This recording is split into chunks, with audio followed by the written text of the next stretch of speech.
గురుర్బ్రహ్మ గురుర్విష్ణు గురుదేవో మహేశ్వర గురు సాక్షాత్ పరబ్రహ్మ తస్మై శ్రీ గురవే నమః. అస్మద్గురు విద్యానందనాథ గురు చరణారవిందాభ్యాం నమో నమః. అస్మద్గురు కాశ్యపగోత్ర పవిత్రం శ్రీ మహద్గురు నమో నమః. 2025 జూలై నెల 7వ రాశి తులారాశి. ఈ తులారాశి మాస ఫలితాలు చెప్పుకుందాం. రవి బుధులు కలిసి ఉన్నారు. బుధాదిత్య యోగం మంచి యోగం. గురువు 9 ఉంటున్నాడు, శుక్రుడు 8 ఉంటున్నాడు, శని 6 ఉన్నాడు, కూజ కేతువులు ఏకాదశంలో ఉన్నారు. బా ఎంత బాగున్నదో. మేషం దగ్గర నుంచి తుల వరకు వచ్చే లోపల తులకి ఉన్నటువంటి మంచి ఏ రాశిలో కనపడలా. ఇది గోచారం. గోచారం అంటే 25 వంతులే జరుగుతుంది. దీంట్లో ఈ రాశిలో మీకు 25 వంతులు అంతా మంచే జరుగుతుంది. అది మాత్రం కరెక్ట్. అయితే దాన్ని చెడగొట్టడానికి జన్మలగ్న రీత్యా గ్రహాలు ఏమన్నా బాగాలేవేమో చూడాలి. ఈ రాశి వాళ్ళు చదువు బాగా సాగుతుంది. విదేశాలకు వెళ్ళటానికి చాలా అవకాశం ఉంది. వివాహం జరుగుతుంది. మంచి సంతానం కలుగుతారు. మరి వాహనాలు కొనుక్కునేవాళ్ళు వాహనాలు కొనుక్కుంటారు. వ్యాపారం బాగా సాగుతుంది. భూమి, ఇళ్ళు, స్థలాలు, పొలాలు కొనుక్కుంటానికి బాగా అవకాశం ఉంది. అందరితో మంచిగా మాట్లాడతారు.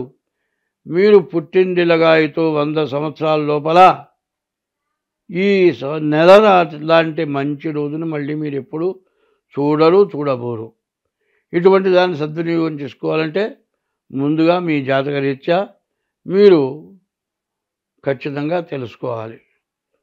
ఏమంటే నీటి లోపల రాళ్ళు ఉంటాయి. నదులు ఉన్నాయి కదా, నదుల్లోంచి నీళ్లు వెళుతూ ఉంటే మరి గులకరాయండి పలకలుగా ఉంటుంది, ముళ్ళుగా ఉంటుంది. అది గుచ్చుకుండేట్టుగా ఉంటుంది. దాని మీద కాలేస్తే అటువంటి రాయి కూడా ఏమవుతుంది, నీటి దెబ్బకి అరిగి అరిగి అరిగి అరిగి గుండ్రాయిలాగా తయారవుతుంది. ఓ చోట చెబుతాడు, రాజన్నది ఒకనాటికి రత్నమవునురా అన్నారు. నీటిలో ఉన్న రాయే రత్నం అవుతుంది. కారణం ఏంటంటే లోపల ఉండేది ఒకటి, పైకి ఉండేది ఒకటి. ఇప్పుడు మనకు ఉండేది లోపలంతా విషమే. అమృతం మన దగ్గర లేదు. అమృతం కనుక ఉంటే, మన మనస్తత్వం మంచిదై ఉంటే మనం బాగుంటాం, అందరూ బాగుంటారు. విపరీతమైన స్వార్థం. ఎవరు ఏమైనా అయిపోని, మనం బాగా సంపాదించుకోవాలి, మనం బాగుండాలి. ఇతరుల దగ్గర దోచుకున్నా బాధ లేదు, వాళ్ళు ఏమైపోయినా పర్వాలే. ఇట్లాంటి మనస్తత్వంతో విపరీతంగా సంపాదించుకోవటం, డబ్బు కోసం చేయడానికి దురాగతాలు చేయటం ఇట్లా జరుగుతుంది. అందుకే పోతన గారు భాగవతంలో ఆంధ్రదేశంలో బమ్మెరలో పుట్టిన పోతన గారు ఒక పద్యం రాశాడు. వ్యాసుడు రాసిన దాంట్లోదే ఒక పద్యభాగంలో, సంస్కృతంలో దాన్ని పద్యభాగంలో మార్చారు. మృతియును జీవనం పోయి మీదిని లోపల జీవకోటికి సతతము సంభవించు. సావు పుట్టగానేది ప్రతివాడికి కూడా ఉంది. మృతియును జీవనం పోయి మేదిని లోపల జీవకోటికి సతతము సంభవించు సహజం. ఇది సహజం. చోర హుతాశ సర్ప సంహతులను దప్పి ఆగటను.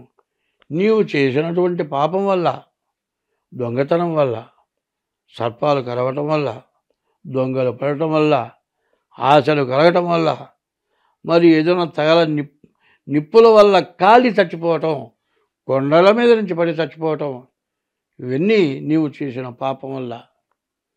వయసు తక్కువలోనే చచ్చిపోతారట. ఎట్లా పోతారు?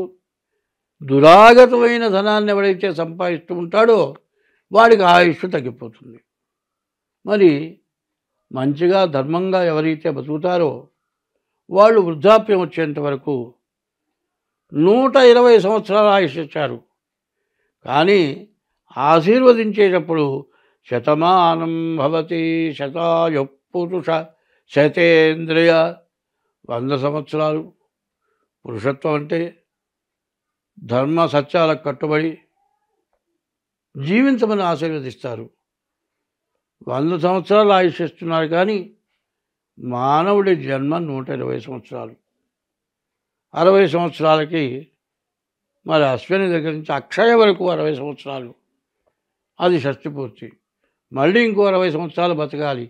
ఈ 120 సంవత్సరాలు ఎవరైతే బతుకుతారో వాళ్ళకి మళ్ళీ జన్మ లేదు. జన్మంటూ ఉండాలి అంటే బాల్యం, యవ్వనం, కౌమారం, వార్ధక్యం 4 రకాల జన్మలు ఉన్నాయి. ఈ 4 జన్మల్లో పుణ్యం చేయాలి. ఈ పుణ్యం చేసుకుంటేనే నీకు వయస్సు ముదురుతుంది. కనీసం ఇప్పుడు 70 సంవత్సరాలు వస్తే పూర్ణాయుర్దాయం కింద లెక్క ఇస్తున్నారు.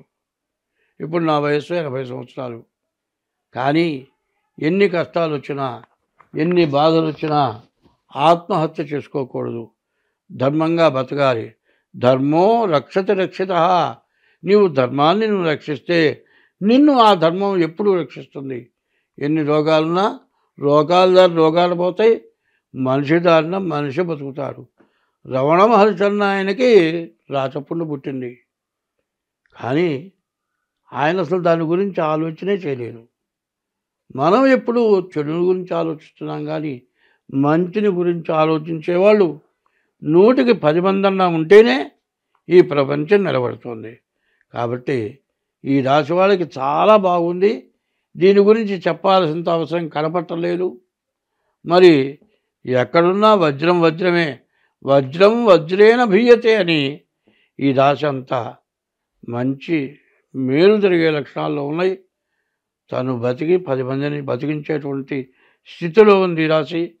కాబట్టి ఈ రాశి వాళ్ళు నేను చెప్పింది కరెక్ట్గా మీరు అనుభవించాలంటే వెంటనే మీ డేట్ ఆఫ్ బర్త్ ద్వారా మీ జాతకం చూపించుకొని దాంట్లో ఏదైనా తేడాలు ఉంటే దాన్ని రెమెడీ చేయించుకోండి.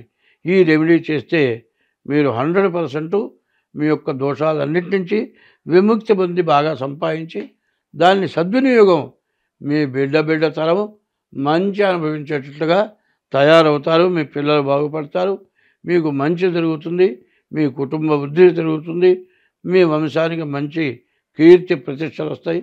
కాబట్టి అట్లా ఉంటే మీకు అంతా బాగుంటుంది. మరి ఇప్పుడు 2024 నుంచి 2028 వరకు కూడా ఎప్పుడు కూడా ఎలక్షన్ జరిగితే పార్లమెంటు మెంబర్లు, అసెంబ్లీ మెంబర్లు మరి ప్రజల ఓట్లతో గెలిచి వచ్చినటువంటి వాళ్ళే రాష్ట్రపతి, ప్రధానమంత్రి, మిగతా మంత్రులు ఎట్లా ఉంటారో మరి పంచాంగరీత్యా 9 గ్రహాలు కూడా రాజు, మంత్రి, సేనాధిపతి అట్లా ఉంటారు. అందులో ఈ సంవత్సరం 6 పాపగ్రహాలు, 3 శుభగ్రహాలు. ఈ పాపగ్రహాల వల్ల వచ్చేది ఏమిటో మనకు తెలుసు కదా. దుర్మార్గుల వల్ల జరిగేది ఏంటో తెలుసు కదా. మంచి వాళ్ళ వల్ల జరిగేది ఏంటో తెలుసు కదా. అట్లా పాపగ్రహాల వల్ల రాష్ట్రం, దేశం, విదేశాలు, ప్రపంచం, అందులో మనకు పాకిస్తాన్ నష్టం. ఎవరికన్నా లాభం వచ్చిందా? యుద్ధమా? పబ్లిక్ యుద్ధం కాదు, అంతర్యుద్ధం. ఇంట్లో భార్యాభర్తలకి, తండ్రి కొడుకులకి, తల్లి బిడ్డలకి కుటుంబ కలహాలు, చేసే ఉద్యోగం చోట మరి నలుగురు కలిసి చేస్తూ ఉంటే వాళ్ళల్లో కలహాలు. ఇట్లాంటి కలహాల వల్ల ఎవరి బ్రతుకు వాడు బ్రతకలేక మనస్సు పాడైపోయి తిన్న తిండి మనకు ఒంటికి పట్టక మనస్సు పిచ్చివాళ్ళగా తయారైపోయి అందరూ బాధలు పడుతున్నారు. అటువంటి వాళ్ళందరినీ కూడా యక్కర్త జగతాం భర్త సంహర్త మహసాం నిధి ప్రణమామి తమాదిత్యం బహిరంతస్తమోపహం. లోపల వెలుపల ఉన్నటువంటి పైన భూమిలో ఉన్నటువంటి ఆ భగవానుడికి నమస్కారం చేసి మమ్మల్ని అందరినీ కూడా రక్షించమని కోరుతూ స్వస్తి.